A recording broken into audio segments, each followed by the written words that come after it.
So those are what exceptions are. Let's talk about how we can handle them. And this is going to be a topic that I want to introduce to you guys, but with some very important caveats to it. Let's talk about the try-catch.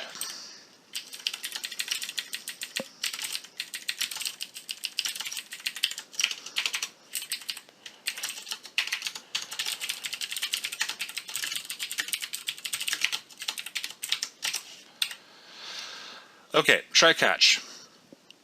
The try-catch block allows you to catch an exception. What does catching an exception mean? Well, it means we will actually be notified, essentially, when our program runs into a fatal error, and it'll allow us to recover. But again, there's some caveats to this, and I'll explain those caveats after I go over the syntax a little bit.